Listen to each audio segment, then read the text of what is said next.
ఓం నమ శివాయ. ఓం లలితాదేవ్యే నమ. ఓం శ్రీ గురుభ్యో నమ. శివానందలహరి 18వ శ్లోకం.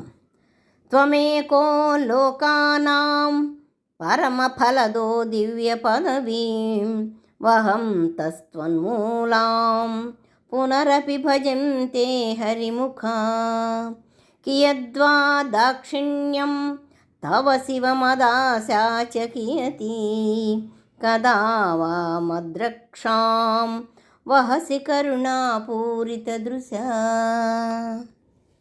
ఈ శ్లోకంలో శంకరాచార్యులు వారు జగద్గురు, జగత్ప్రభు, జగద్రక్షకుడు ఈశ్వరుడు మాత్రమే అని చెప్పేందుకు ఈ శ్లోకాన్ని చెప్తున్నారు. ఓ జగద్రక్షక, ఓ జగత్పతి, అన్ని లోకాలకు త్వమేక, నీవు ఒక్కడివి, పరమ ఫలద అనగా సర్వోన్నతమైనటువంటి మోక్షాన్ని ప్రసాదించగలిగిన వాడివి, హరిముఖ అంటే విష్ణువు మొదలైన వాళ్ళందరూ అంటే బ్రహ్మ, విష్ణు, ఇంద్రాది దేవతలు ఎవరైనా సరే, ఆ వైకుంఠంలో ఉండేటటువంటి దేవతలు ఎవరైనా సరే దివ్య పదవీం వహత, దివ్యమైనటువంటి పదవులను పొంది ఉన్నప్పటికీ అంటే బ్రహ్మ బ్రహ్మత్వాన్ని, విష్ణు విష్ణుత్వాన్ని, ఇంద్రుడు ఇంద్రత్వాన్ని, ఇంత పెద్ద పెద్ద పదవులు పొందినప్పటికీ పునరపి భజంతే, మళ్ళీ మళ్ళీ ఈశ్వరుణ్ణే సేవిస్తూ ఉన్నారు. అంటే పెద్ద పదవుల్లో ఉన్నవాళ్ళైనా ఆ దేవతలందరూ కూడా ఈశ్వరుని మర్చిపోకుండా, ఆ ఈశ్వరానుగ్రహం వలన వచ్చిన పదవులను మర్చిపోయినా ఈశ్వరుని మాత్రం మర్చిపోకుండా ఈశ్వర పాదాలనే శరణు వేడుతున్నారు. అంటే వాళ్ళకి నీ ద్వారాలనే ఆ పదవులు వచ్చినాయి. అయినా కూడా పదవులు వచ్చినాయి కదా అని చెప్పి వాళ్ళు నిన్ను నిర్లక్ష్యం చేయకుండా మళ్ళీ మళ్ళీ నిన్నే శరణు వేడుతూ ఉన్నారనమాట. అందుకే వాళ్ళు దేవతలు అయ్యారు. అదే మానవులైతే పదవులు వచ్చేంతవరకు యజ్ఞాలు, యాగాలు, దేవుడి గుళ్ళు ఇవన్నీ చేస్తూ ఉంటారు. అంత పదవులు వచ్చేసిన తర్వాత మర్చిపోతూ ఉంటారు ఆ దేవుణ్ణి కూడా. అట్లాగే ఇప్పుడు నిన్ను శరణనే వారిని భజించిన దానికన్నా నీ కాళ్ళు పట్టుకుని ఉండేటువంటి వాళ్ళకన్నా నేనే నీ కాళ్ళు పట్టుకుంటే మంచిది కదా అన్నట్టుగా చెప్తున్నారనమాట. ఇందులో వాళ్ళని కన్నా నిన్నే సేవిస్తే సరిపోతుంది కదా స్వామి. ఓ పరమేశ్వర, కియద్వా దాక్షిణ్యం, ఎంత గొప్ప దయగలవాడు అయ్యా. నీ భక్తుల మీద దయా దాక్షిణ్యం చూపిస్తున్నావు.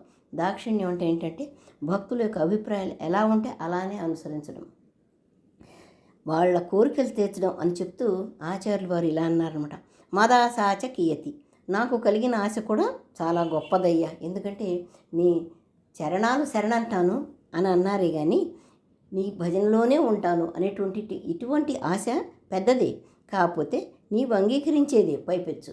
ఎందుకంటే భక్తులు సేవ అంటే ఆయనకు చాలా ఇష్టమైనటువంటిది, ప్రీతికరమైనటువంటిది. కాబట్టి నీకు ఇష్టమైన పనే నేను కూడా చేస్తున్నాను.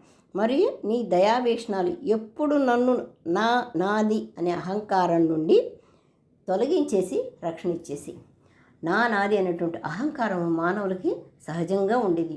దాని నుంచి నన్ను తొలగించేసేసి నీ దయాదక్షిణాలు చూపించి రక్షణ ఇవ్వు. కానీ అది కూడా ఏంటి, ఎప్పుడు నీకు ఎప్పుడు ఇవ్వాలనిపిస్తే అప్పుడు, నేను అడిగానని కాదు, నువ్వు ఎప్పుడు ఇవ్వాలనిపిస్తే అప్పుడే ఇవ్వు. నీ ఇష్టం వచ్చినప్పుడే ఇవ్వు. కానీ నీ పాదసేవా భాగ్యం కోసం నేను మాత్రం ఎదురు చూస్తూనే ఉంటాను తండ్రి. ఇంకొకటి నాకు ఏమీ అక్కర్లేదు, నీ పాదసేవ కోసమే నేను ఎదురు చూస్తూ ఉంటాను. ఆ భాగ్యాన్ని నాకు కలిగించు తండ్రి త్వరలో అని చెప్పి ఆచార్యుల వారు ఆ ఈశ్వరుని కోరుకున్నారు. ఓం జ్వలలింగాయ నమః. ప్రకాశవంతమైన జ్వలలింగానికి నమో నమః, నమో నమః. ఓం శ్రీ గురుభ్యో నమః.